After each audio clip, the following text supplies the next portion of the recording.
Surprisingly close games? Yes. Surprising blowouts? Yep. Where do Fredericksburg area high school football teams stand after week 3? Check out this week's Varsity 360 right now.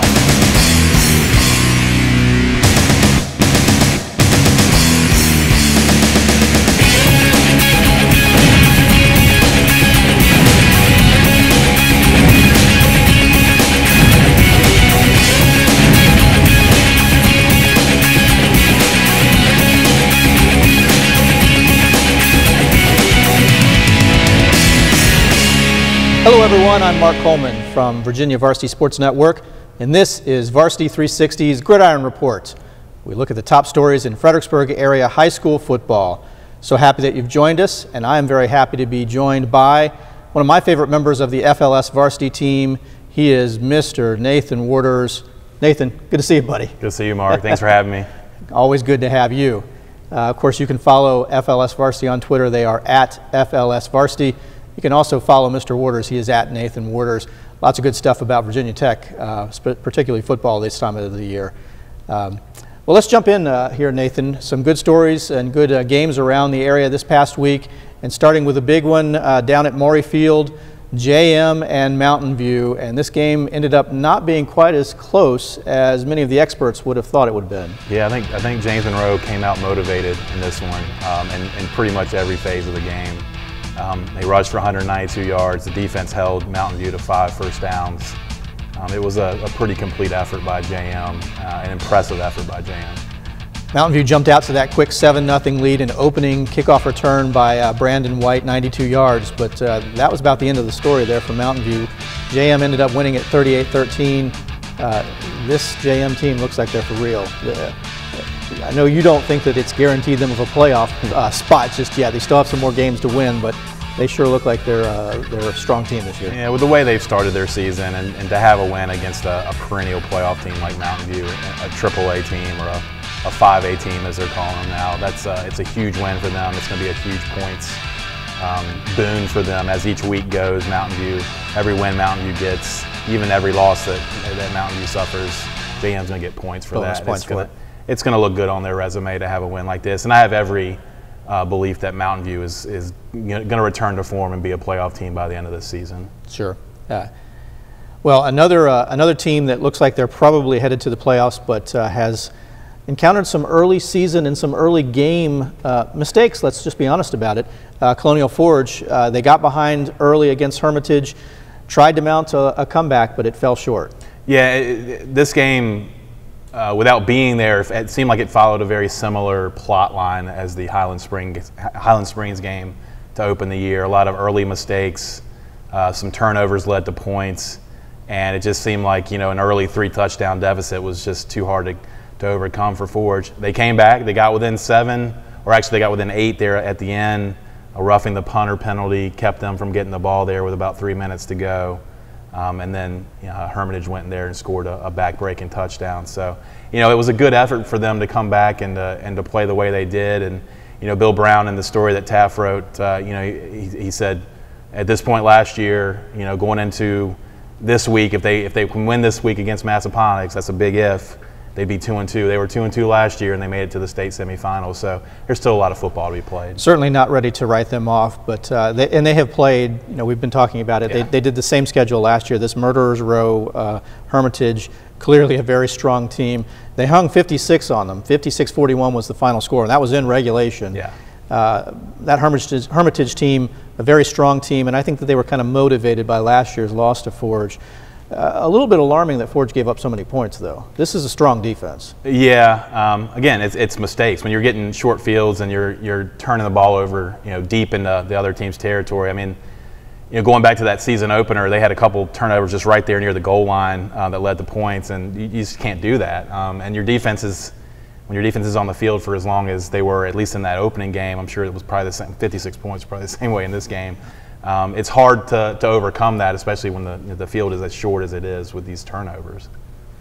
Another good game put in by Gary Jennings. 3 touchdowns, 1 on an interception return, 1 on a rushing touchdown, and 1 passing touchdown. Yeah. Same old story there with Gary. And that's kind of an interesting storyline, I think, for Forge, because Gary was the unquestioned quarterback going into the season, and now because he's such a playmaker and he's such a valuable component at all these different areas, I think Coach Brown is saying maybe we want to see what, Jamal Brown, or, Jamal Brown is the one who played quarterback, for most of this game. Get Jennings out to wide receiver, see if he can make a play out there, playing more in the secondary. I don't know if he started in this game, but he's a really valuable commodity back there as well. Absolutely. He had a 99-yard return against Highland Springs that got called back, so seems like every time he gets a pick, he's a threat to run it back. So, just a highly skilled athlete and a guy that they're trying to find the right mix. Hey, where do we put him?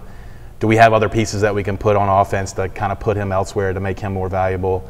It's kind of interesting to see how they're experimenting with things early in this season as they head into, the real important games when it comes to, playoff seeding and where they are in their conference standings. Big game coming up this week. We'll get to that in just a bit. But Colonial Forge falls to 1-2 on the season after a loss to Hermitage. Number 1 Massaponax visited Chancellor this past week. And what do we have here? The only score in the first quarter comes on the right foot of Austin Sipe. And the Chargers take a 3-0 lead. Do we have an upset in the making? The answer is no. No, we do not. C.J. Lewis will take a pitch from Joey Bendon and scamper 23 yards to the right for the touchdown. He would add another score later in the second quarter. Bo Fields will go for 121 yards and 2 touchdowns himself, and the Panthers roll to a 35-3 victory, moving to 3-0 on the season. Nathan, I think the surprising storyline here is not the final score, but how close it was at halftime. Yeah, 13-3 at the half. I think like you said, for Chancellor to go up early, that could have been a little bit of momentum for them, but it looked like Massaponax was in control with that triple option offense. It just took them a little bit of time to break away. I want to know. This is what I want to know. I want to know how they're getting all these running backs. I mean, it's like every year they have a new set of guys who, C.J. Lewis, Bendon, these guys. Who were they last year? And this year they're all putting up the same numbers that the guys last year were doing. Those were all seniors. So this offense is running like it was last year with all these guys running for big plays. Yeah, just picking place and next man up there. Yeah. I'll tell you though, I'm impressed with Chancellor. I got to see them play earlier this season. They have yet to win, but this team is certainly on the rise. They are better than they were last year, and certainly hope that they continue to show the improvement that they've got. But boy, the Panthers, they do look awfully talented. Yes, they do. Well, elsewhere in the Power Poll top 5, number 3 North Stafford took on Brook Point. And Nathan, this game was a lot closer than I think many people expected. North Stafford pulls out the 14-10 victory, but Brook Point certainly gave them a scare. It came down to the last play of the game. Yeah, and I think this might be an indication of what Brook Point can bring on a weekly basis. I mean, they've got a new coach, Tommy Buzzo, who has got a track record of winning. I think he's got some tricks up his sleeve. Maybe he's devising some plans to keep some of these teams out of the end zone. This one was very close, came down to the last play from what I read in the newspaper. Nakem Morton with an interception in the end zone. I think that was his second pick of the game. He definitely would have been a player of the year, or player of the week candidate, I'm sorry. Big play by him, big game by Malachi Harrison, who had 159 yards and a touchdown. North Stafford, they seem to find a way to win. I mean, they did that last year too, going all the way to the state semis again. And that's a sign of a good football team. When you can win despite not playing at your best, I think that was one of those games for North Stafford. Agreed. This looks to be a scrappy team, a team that's not going to win pretty per se, but a victory is awfully pretty looking, and they've got 3 already. And I think that they're getting their feet under them, maybe getting some more confidence. This North Stafford team looks to be on a roll, and Malachi Harrison certainly seems to be their answer to Von Purvis for this season. Yeah, it seems like every year they got a new one to trot out there and run for 100 plus on a weekly basis, and Harrison is that guy this year. Yeah. Brook Point, Damon Drew with 152 yards rushing and a touchdown as well. So Brook looks like they've got they've got some pieces that are coming together as well. Yeah, Damon Drew is only a sophomore too, and Harrison's a sophomore, so this could be a sign of what we might be seeing in the next few years. A couple really big time running backs to make some big plays and big games, and Brook Point will be they're going to take another step this year, and this might be a preview of a big playoff type game in the future. So a couple, one team that's kind of rolling at this point, and another team that's kind of learning as they still trying to find their way. Yep. Well, North Stafford survives at number 3 and with the victory 14-10 over Brook Point. Number 4, Eastern View rolls over Orange, a big victory 48-0. No big deal here. Kendrick Cuby with 25 carries, 154 yards, and 4 touchdowns. Here's how good he is. I picked up the newspaper the next day, and I'm like, oh, he didn't rush for 400? I mean, the kid just puts up monster numbers. 154, 4 touchdowns. That's kind of a normal week for him. The guy's unbelievable. He makes plays every week, and another big game for him. So I think he's got 12 touchdowns through 3 weeks. He's averaging 4 touchdowns a week. Yeah, that's pretty good. I'm gonna go out on a limb here and say that that's pretty good. So Eastern View with a big 48-0 victory over Orange. Riverbend hosted King George this past Friday. Both teams entering the game 1-1 on the season. Bears happy to have running back Zach Sims back after missing action in weeks 1 and 2. Here Sims takes the handoff and runs to the left for 30 yards. This is the first drive of the game. It resulted in a Sims touchdown. Story here, though, was the Riverbend defense. Bears defensive coordinator Robbie Henderson, formerly from King George, helps to stop this single wing offense. Jacoby White takes the direct snap. Joey Johnson strips the ball and rumbles in from 52 yards out for the touchdown. The Bears would go on to a big victory, 46-0.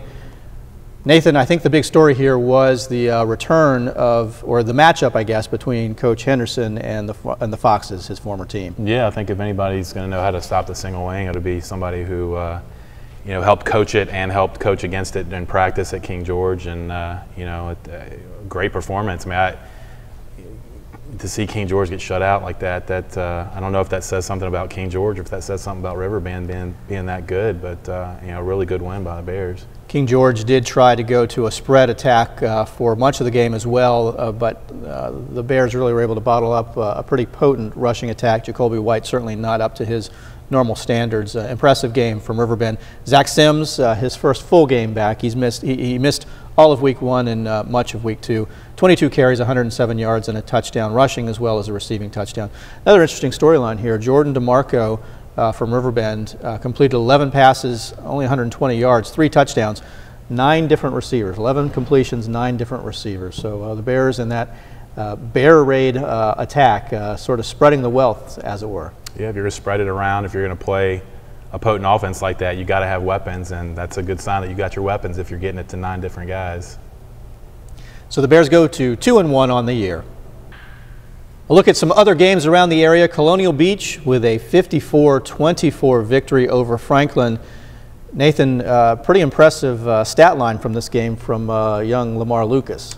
Yeah, the second game of the year that he's rushed for over 200. He had 217, 4 touchdowns in this game. Also passed for a touchdown. So I think he's up to 10 rushing touchdowns and 2 passing touchdowns this season, and he's right at about 450 rushing yards. So really big performance for him. Also, you can't forget he's also a starting outside linebacker. Coach Scott Foster told me he had a double-digit tackle day. So he's doing work on both sides of the ball. This is a big win for them. I mean, Franklin beat them in the playoffs in 2008, and I don't think they've been able to beat them since then. So this is their first win probably in about 3 games against Franklin. So a nice win for the Beach, and then they play Sussex Central this week. So another big game to kind of see, maybe this is a team that can do something this year. This is going to be a litmus test game this week for them against Sussex. Good gauge for them to see just how good they are. They suspect, maybe cautiously optimistic, that this could be a special team here. Yeah.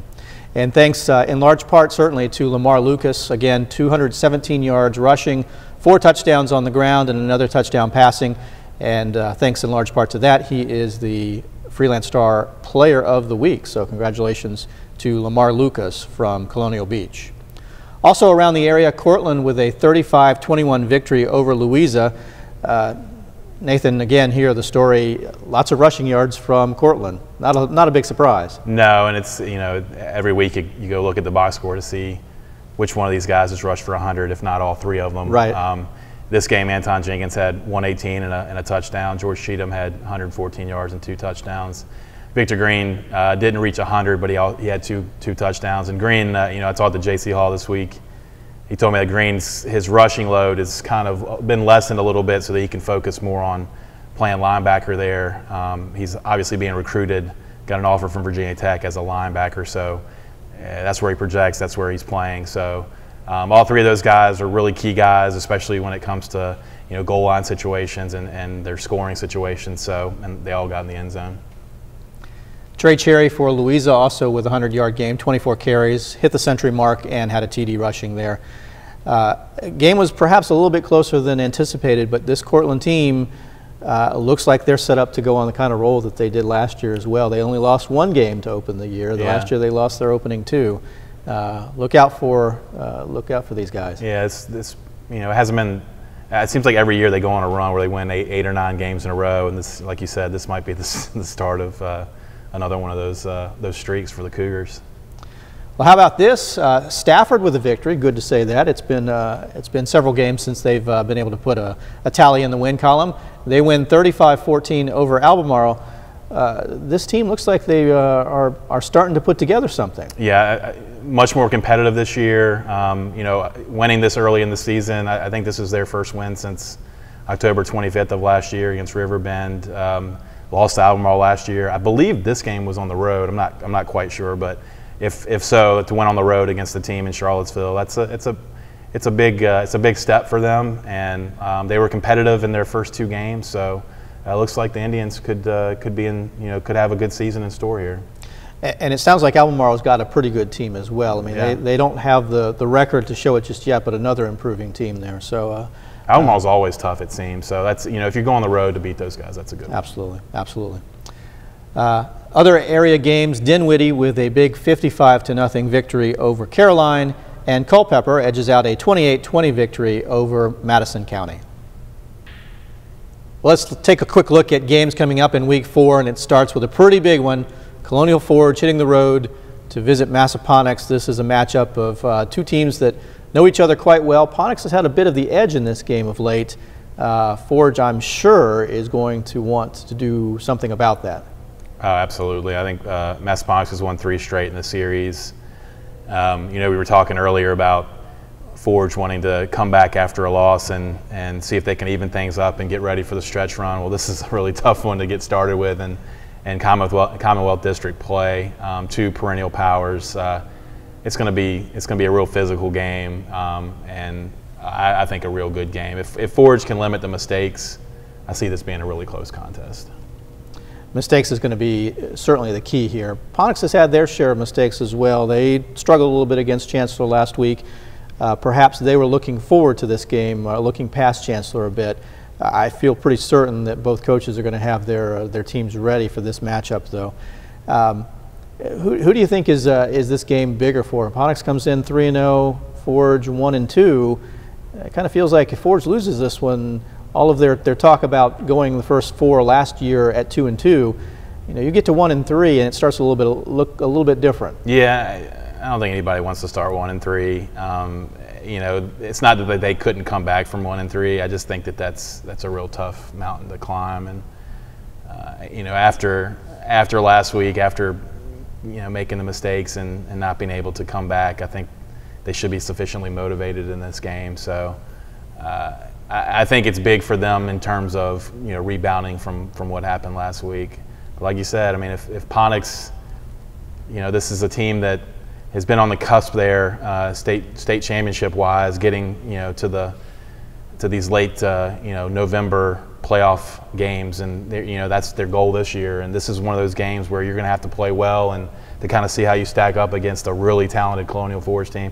There'll be a lot of good players on the field. It's going to be a fun game for whoever goes out there to see it. It's going to be a really good matchup, and both teams are loaded. So absolutely, it doesn't get a whole lot better in terms of Fredericksburg area high school football than a Forge Ponax matchup. Absolutely. That's going to be an exciting game to watch.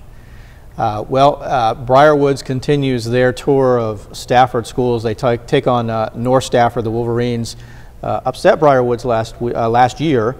3-0. Briarwoods strong team as well. Should be a good matchup there. And North Stafford upset them in the regular season, and then Briarwoods beat North Stafford in the state semifinals. So no love lost in this matchup. I think both of them, probably, really eager to come out and play well against the other.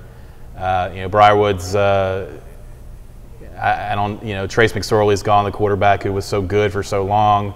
They still have a bunch of Division I talent on that team. North Stafford, kind of feeling its way through 3-0. We don't know yet. This could be a really interesting, like you said, just kind of a gauge to see where these teams are. Both are just really good teams, but who's the better of the two? This could decide who a dominant team is at this point. Who's the team that's raring to go and it's going to go on a run here. So a real exciting matchup and a traditional Briarwoods. Anytime anybody hears Briarwoods, they're like, ooh, that's so this is going to be a really good matchup. Yeah. And another game that's going to be a bit of a barometer for where a team stands, at least at this point in the season. We mentioned it earlier. Colonial Beach will hit the road, take on a Sussex team that they have struggled against recently. Yeah, they've lost 3 in a row to Sussex. In the last 2 years, they've lost by 30 plus. But this win over Franklin last week kind of raised some eyebrows, at least here in our office. I think that kind of showed that this might be a team that can do some things this year. But going on the road, playing a team that is a traditional power and 1A.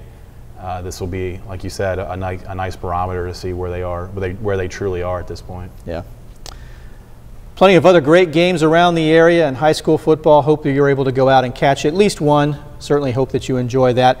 If you have enjoyed our video highlights, and I hope you have, please remember to have your coach or athletic director contact me. They can email me. I am mark@v2sn.com. You can also tweet me at Mark Coleman V2SN. Well, that's going to do it for this week's installment of Varsity 360's Gridiron Report. Certainly appreciate the company from Nathan Warters. Nathan, it is always a pleasure chatting with you, Mr. Warters.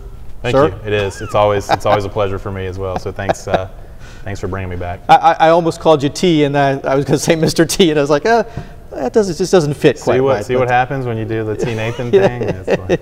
It's catchy. It's catchy. Well, that's going to do it for this week's installment of Varsity 360. Come back next week where we look at the top stories from Week 4 right here at Fredericksburg.com. For the Virginia Varsity Sports Network, I'm Mark Coleman. Thanks for watching, everyone.